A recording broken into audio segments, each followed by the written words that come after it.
aw ma musicien. bi nga toogee léegi teg naa Kiné Lam bu saf saf. waaw mais bu ma ñëwee ci émission bi ngay def sa émission Kiné Lam di daw kay dinaa toog damay génn. kon yéen musique du la yëngal. musique dafa xaram Pape.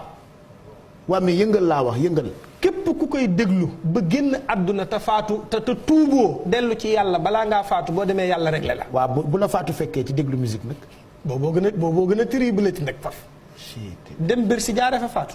ah Youssou moo lay fay de wax ko lu baax rek suturaal ma rek fi ne daf maa dikk oto nañuy wax Youssou lu baax rek oto la ma dikk sarax ma rek xoola yamale ko ci Fallou Dieng rek mais pour kaawu Youssou Ndour moom mi ngi jaamu yàlla lu mu woy rek jaamu na ko yàlla ci ñun ñi oto la ma dikk sarax ma rek waxal kii sax wala nga wax Pape Diouf mooy tëgg Gàmbi wala nga wax Fatou Guewel tey mu ngi Gàmbi mais lu tax nga bëgg tudd yéen lu tax ngeen yam Youssou Ndour Fatou Guewel ne fi Pape Diouf nekk fi Wally Seck nekk fi Pape Diouf day tëgg Gàmbi ah Sidi Diop bërki démb mook Wally Seck tànnaas bi ci coowal Kaolack bi doo wax ñooñu Pape Youssou daf ma dikk oto bul wax Bercy sarax ma rek waxal Dog Pullman bu Pape Diouf donc boo jógee Dog Pullman loolu bàkkaar la mais Pape damay lim. mais damay lim te àggale ko ma sarax ma damay lim rek barab yi ñuy tëggee musique yëpp. laay tudd waaw waxal yu Sénégal yi bàyyi des. waaw yu Sénégal yi.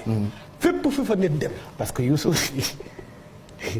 léegi xale yi dañu dem ba dëkk yëpp dañu fa def Bercy te Youssou leen ci initié de moom neexul la défendre aussi mais oto bi laa xamul nu ma koy def waxal. Pape déglu musique dafa xaraam. jullit alquran lay déglu. wala muy déglu waxu Cheikhul Khadim.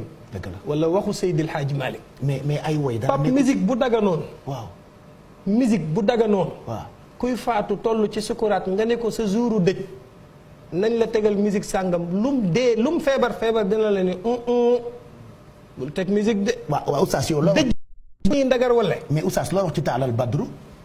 mais talaal badru wayu arab la. yonent bi lañ ciy tag. mais Bercy ay woyu wolof la. bokkul de ay da njong lañ ciy tag. bokkul de. kii moo compliqué heureusement suba ngay dem màkk yow nañ la gëj a gis ay 2 semaines oustaz bu yaru laay jël vendredi prochain ay Mamour Cissé nga xam ne sama doom la fu ba ko jaar loolu lay jaar mais yéen borom xam-xam yi da ngeen koy tengal mais musique quand même dafa xaram. musique dafa xaram Pape. ala kulli yàlla. loo xam ni boo faatu woon sa bisu dëj bëggoo ko teg. yenn saa yi sax nga nekk ci ay milliers yoo xam ne bu musique tàkkee sëñ bi xanaa xamoo barab bi fii nga nekk di taal sa musique bi yow tam kon xam nañ ni baaxul. li xaram na Pape. dëgg la. li dagan na. dëgg la. nit su faatoo. lépp loo bëggul woon nit ñi fàttali ko ci yow. teel caa génn ca ba ngay man jox sa bopp yàlla. waaw mais bu dee par exemple woykat bi dafa génne musique woy la. yow mi mu woy da ngay bokkaale ci bàkkaar sa yoon nekku ci. ah ok kon baax na alhamdulilah. ku ne libre nga ci woy ka la neex. alhamdulilah waaye dal musique moom dafa xaraam.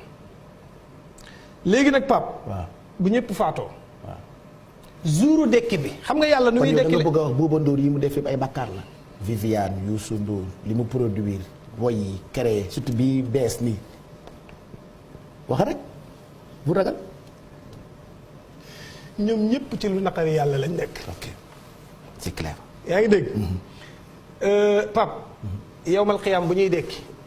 yawma yaqumu ruuxu wal malaaikatu saffan laa yawma yunfaqu fi suuri.